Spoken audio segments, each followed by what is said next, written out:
All right. Good morning, everyone. My name is Alexis Gossick. I'm with the Technology Council of Central PA. Thank you so much for carving time out of your very busy mornings to join us for today's tech with Reesy Neff of Omega ECycles this morning. Before I turn it over to Reesy, just want to give a shout out to our investors that are either with us already on the call or will be joining us at some point in time. Capital Blue Cross and McConnelly and Asbury. Thank you, thank you, thank you for your support. Without further ado, you didn't tune in this morning to hear me talk. You came to listen to Reesy. So I'm going to turn it over to Reesy. Reesy, please take us away. All right. Thank you, Alexis. Good morning, everyone. Thank you so much for joining me here this morning. So I always like to start everything with a little joke just to make sure that you're going to be a really good audience. And I can't see all of your faces, so you can, put an eye roll in the chat, whatever makes you feel happy. Or I prefer a smile because I really love corny, clean jokes. So here we go. What did the mermaid wear to math class? Anybody? Okay, I'm just going to tell you. An algebra. Okay, cool. Thank you. I can see Susan. Thank you for laughing. I really appreciate that. That's my kind of joke. You're my kind of crowd. At least I have you there smiling. So yes. So thank you everyone again for joining. I am Reesy Neff of Omega ECycles, and I'm really excited to be here with you to share my story and Omega ECycles birth, if you will, because I think it's important for you to understand where I came from and why this company is so important to me and what we do is so important to me. So I was in banking for 15 years. The last role that I held was a regional manager for one of the larger institutions. I had 24 locations that I was in charge of across York, Lancaster, and Harrisburg. And as a regional manager, you oversee sales, service, and operational soundness. So I have been the person who has sat across from that more mature person who has had their information stolen. I have also been the person who has had ATMs be skimmed and money taken from them. So I was very much aware of protecting data. So I was also very aware of mergers, lots and lots of mergers, which were really, really draining. And in fact, the last merger I went through as a regional manager, you have to be the person who is picking and choosing who stays and who goes. And a lot has to do with tenure. And one day I had to terminate 23 people. And what made that even more sad was that because it was tenure based, I was telling people who were really hoping for that package, that 2-year retirement package, were angry because they were staying. And then, the single mom was crying because she had to go. Needless to say, it was a really bad day. I came home. I was besides myself. I was crying. I'm like, I can't do this anymore. And my husband said, come home. And I said, okay, I will come home. Meanwhile, sort of over here on the side, my husband has been self-employed for 12 years. He owns a company called Better Shredders. Underneath that umbrella is Better Shredders, Better Harvesting Solutions, and Better Densifiers. But the Better Shredders part is he sells industrial shredding equipment to companies like Facebook, Bloomberg, Google, those types of people. I personally think he is one of the #1 experts in the nation around data destruction. And part of his business is that he was also outfitting box trucks with shredders on them so that you could do on-site mobile data destruction. So, I come home from banking, he's doing his thing. As you can probably already tell within his first 5 minutes, I cannot sit still. And I jokingly said I could probably go work at CVS, but I'd be bossing people around in like 2 weeks, and that would be bad. And so he said, you know what? Let's get you a truck. Let's have you sell on-site data destruction. I'm like, I can do that. So in July of 2020, we spent $70,000, and we bought this 24-foot box truck, and we outfitted it with the state-of-the-art shredder. And in January of 2020, Omega Data Security was born. And as you can imagine, and as you all know, I'm sure, 2020 was not the time to start a new business. No one wanted to talk to me.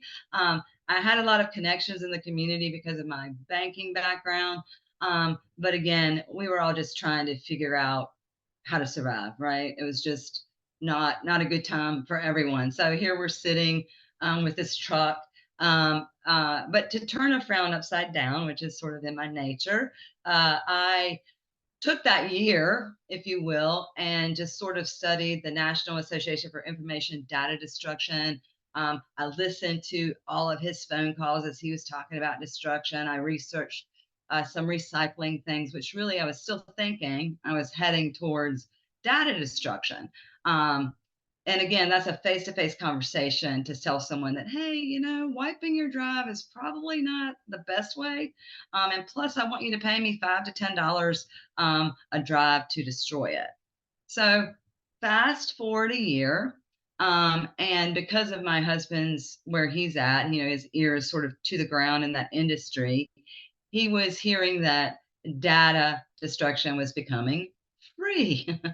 Great. $70,000 truck. Now I can't charge anybody. What are we going to do?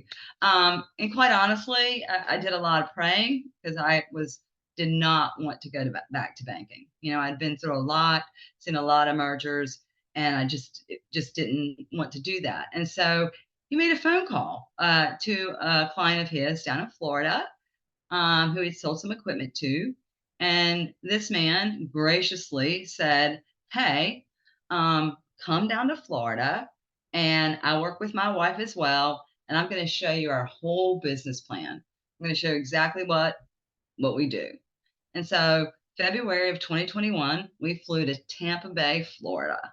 And this man uses the same, we follow his business model. So this is why I'm sharing this story with you. We went down there, and it was just amazing what he did. And this man 12 years ago started in his garage and currently has 3 locations, 30 plus employees, 5, 6 trucks, and he recycles for Disney and the Tampa Bay Buccaneers, if you care about football. I do not. But anyway, so we came back and we were like, oh my gosh. And we were halfway there. We had the truck, we had the shredder. We just needed warehouse space to sort of start this new business model. And so once again, prayer found at that time, again, back in 2021, there was a lot of space available. And a man who wanted to help small business gave us some warehouse space, which I think didn't give it to us, but it was almost like free for the price that we paid. And so in like March of 2021, Omega Data Security, doing business as Omega ECycles, was born. And so back to what we do and following that business plan. So let me back up. So the history there is that we care about data and how it's taken care of, and my husband's expertise in the data destruction arena. And then, well, how does recycling, sort of play in this, and why is that important to me? I have 2 grandchildren, and of course, you can all put in the chat box that you don't look old enough to have 2 grandchildren. And one is 5, and one is 2 months old. And so, saving the planet and doing what we can to help it is also important to me and future generations, because I have future generations. So that's, again, background of what we do, but let's talk about what we do. So Omega ECycles, we focus on small business. We will come to a small business. We will pick up any of your end-of-life IT equipment, anything that has to do with IT, everything from servers, computers, laptops, to the wire, the mice, the keyboards, all of that stuff. We pick it up. We bring it back to our warehouse. We pull off any asset identification tags. We then pull out the memory, hard drives, solid state memory. anything that's in there. We barcode scan the serial numbers so that we can create a certificate of destruction. We then shred the drives, and we issue you, again, the certificate of destruction, a certificate of recycling, and then we recycle the rest. And we do all of that at zero cost. Zero cost to you to come pick it up, the data destruction, and the recycling.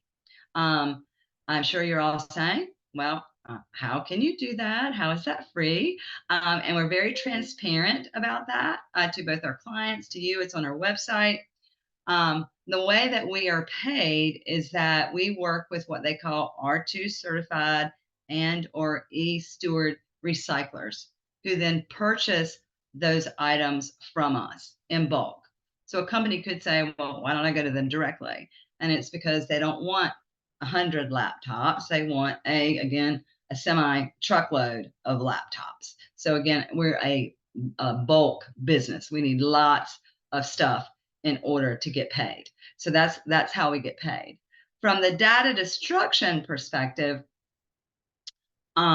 we have a state-of-the-art shredder, which is one of the things that, so the free certainly sets us apart, but the shredder, and you can see a video of it on our website. When I say state-of-the-art, what is different with us is that when you look down at the where we put in the hard drives or solid state memory, there are two entrances. There's one side for hard drives, but here's the other. The other side is fit for solid state memory. So the teeth, if you will, when it goes through that shredder, destroy those chips that are closer together. So that's what makes it state of the art. We have a zero landfill policy. We are HIPAA compliant so that we're able to deal with medical institutions, and we are 100% woman owned. And yes, I know how to shred a drive and take apart a computer. I'll share with you that shredding a drive is super fun and satisfying. We have grown. We have hired some people. We started out with 2,500 square feet of warehouse space, or up to 5,000. And I'm super proud of what we're doing. Last year, we recycled over 200,000 pounds of e-waste. And it's just a satisfying, wonderful place to be. People are happy when we come pick up their stuff. It's free. It's a great day. When I created our mission, I also wanted to be able to support our community because they need help too. So while we don't serve, we focus on small business, we don't serve the individual, we will partner with companies to have what we call an ECycle day, where individuals can bring their computers, their laptops, their phones, and we will take care of recycling that as well as destroying their data. So that's the way we support the community so that I can stay with my mission of helping the world be a cleaner, greener place, as well as protecting people's data. So I share with people that while we're recyclers at heart, we are data destruction experts. And I absolutely, again, I love what I do. And I'm very excited about what the future holds for Omega because our name continues to spread. And I'm hoping that all of you love what we do as well. And it looks like we do have just like some time here. I guess I went through that pretty quickly. I am a bit of a speedy speaker. So I'm going to pause for a moment and I welcome any questions that you might have. I have one. Oh, wonderful. Okay. I was trying to find the hand to pop up. Thanks. So what does that other company, like, what are you giving them and what do they do with it?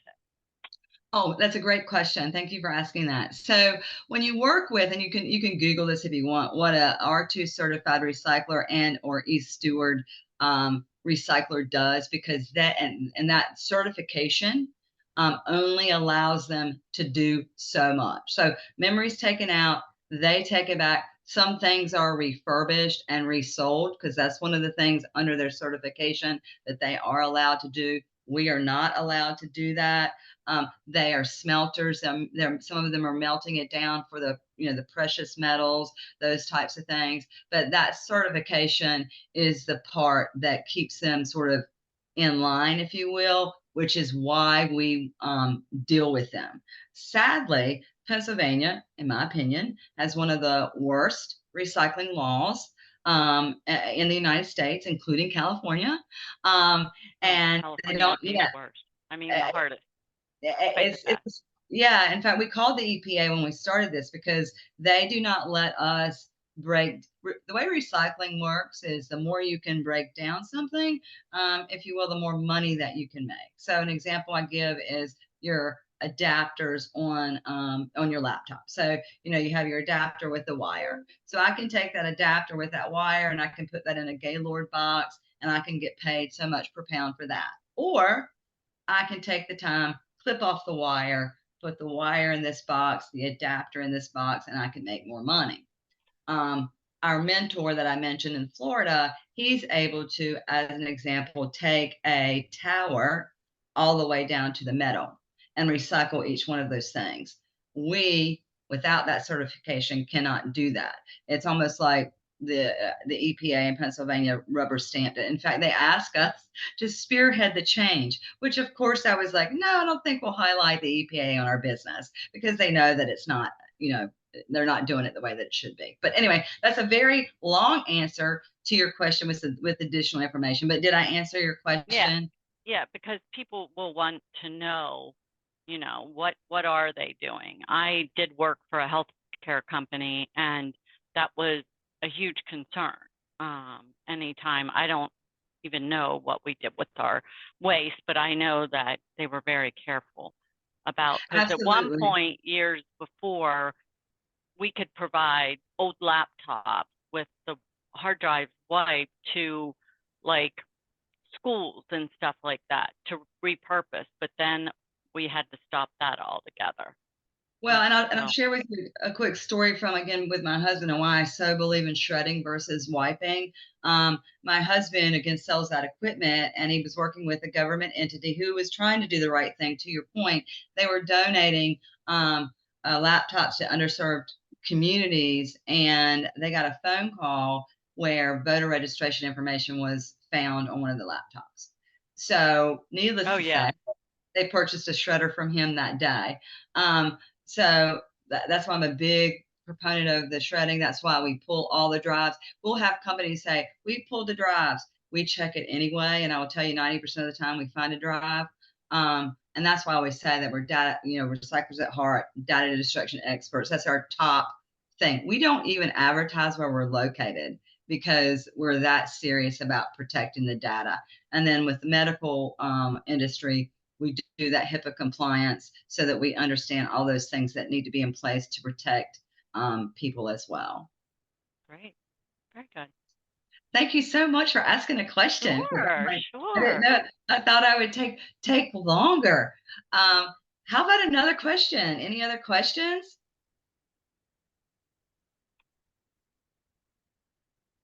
No questions? How do you found, I'm always tons of questions. How do you, what was the biggest switch from being in banking, dealing with those people, to dealing with what you're doing now? Like, what was your biggest, wow, this is different? Well, a couple of things that I did that was really important to me, and I guess I am going to disparage some banking a little bit, but with some of the banks that I work with, they make these beautiful mission and vision and values, and they really, when you're in training with them, that, go mission, vision. Mm-hmm.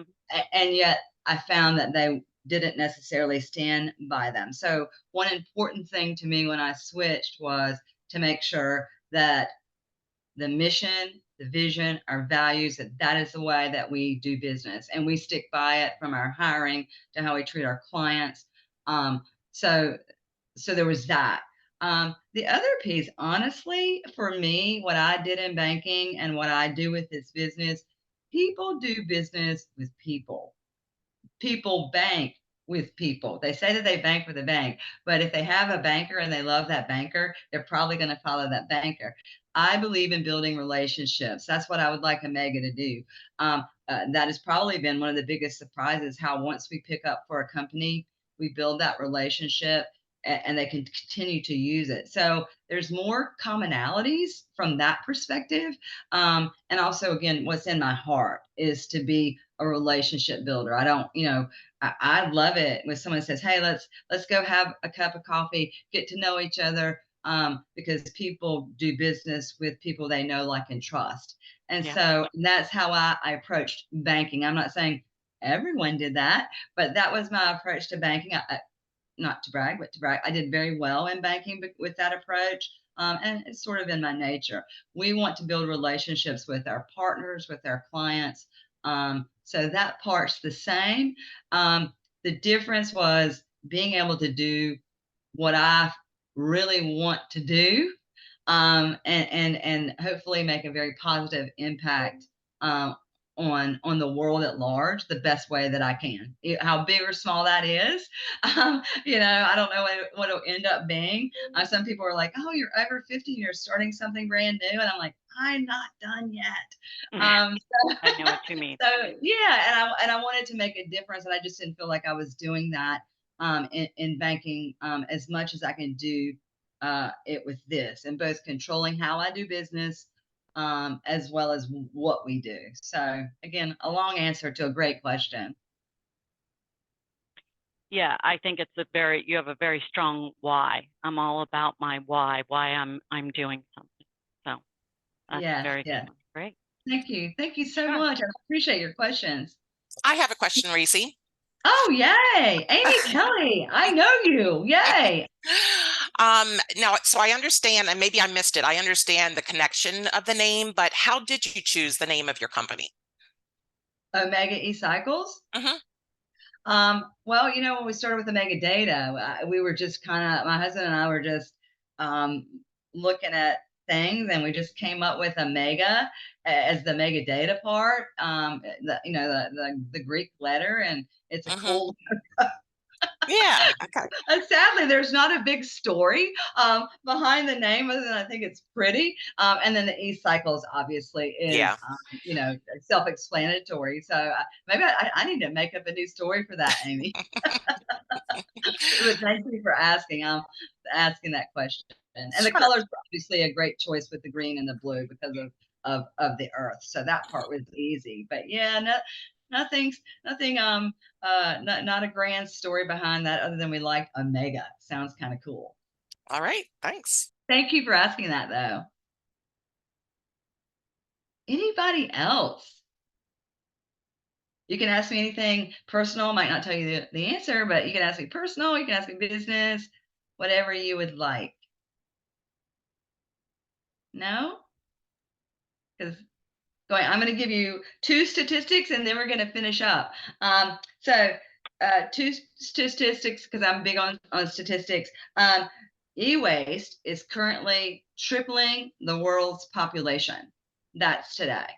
And if you do any research on e-waste, you're going to see all the horrible things that are going on when that stuff is not taken care of appropriately. Back to what Susan was asking me, if you're not recycling it correctly and you're giving it to the wrong person, it can end up in a field where children are out there picking out the precious metals and the toxins and getting sick. It's very, very sad. So e-waste is tripling the size of the population currently, and the average IBM commissions a study every year. The average data breach is currently $4.45 million. So I'm going to leave you with those statistics so that you just remember that. And if you have a closet full of IT equipment, please, whether you call me or not, take care of that data and that information. And I also want to thank Alexis, Tina, and TCCP for this amazing opportunity to share with you my story. I hope you liked it. Thank you. Thanks so much, Reesy. I saw in the chat, Troy, did you have a question?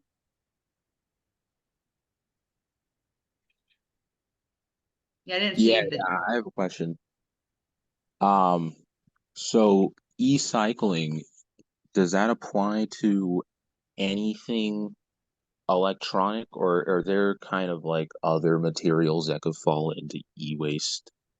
I don't know, say neon, for example. Like I'm looking at some neon lights in my room. Would that classify as e-waste? So technically, thank you, Troy, for asking the question. So technically, anything that plugs in is e-waste. Okay. My company focuses on IT equipment and not some of those other things. Now, you mentioned neon lights. There's some hazardous materials in that, so you'd want to be careful where you got rid of that. We don't take televisions that require special certifications. What I try to do when folks call me about other things is direct them to where they could go. Like the York County Waste Authority will take televisions. They will take some of this other electronics that we don't. So the key is understanding where to go. And again, for me, when I have someone call me and ask me something that we don't take, I try to find them an avenue to be able to take those items. So that's a great question. So again, e-waste, everything you plug in. Sadly, I don't have what they call, again, a downstream or that e-steward to be able to take all the stuff. So we just do tech, IT stuff. But thank you. Good question, Troy. Thanks Yeah, very great, much. great question. Yeah. Did I miss anybody else, Alexis, in that chat? No, I think that was it. I did want to let everybody know that following today's session, everybody will receive a follow-up email with Reesy's direct contact information. So if there's a question brewing or you're staring at a closet or a room full of things that need to be recycled that you've just kind of been closing the door and forgetting about or ignoring for a while, you'll be able to get in contact with Reesy and at least start to have that discussion towards being responsible e-waste recyclers for your companies. Just a plug, and I'll put some information in the email that I'll get out to everybody. Reesy does have 2 additional sessions scheduled with TCCP upcoming in April. April is Earth Month. So Reesy will be doing a tech talk session for us to take a deeper dive into the ways that our planet is affected by e-waste, plastic, and styrofoam. So I would strongly encourage you to attend that session to both recognize and celebrate Earth Month, but to also get some information. Reesy is full of statistics, and some of them are just astonishing when you start talking about e-waste and how it's impacting our planet and our future generations. So if you'd like to join us for that, it will be a virtual session, so you're welcome to register to attend that. Reesy will also be doing an in-person Women in Tech session for us coming up May 2nd. That'll be hosted in New Cumberland. And Reesy will be talking about stripping off the labels, overcoming our past to embrace our true, authentic selves. So you're welcome to join us for that as well. So thank you so much to Reesy for this morning. Thank you to all of you for carving time out of your day. And please feel free to get in touch with Reesy if you need some help or need some guidance. I hope you all have a wonderful rest of the day today. Thank you. Thanks, guys. Thank you, Reesy. Bye. Thanks for the presentation. Thank great. you. Thank you. Have a good day. You too.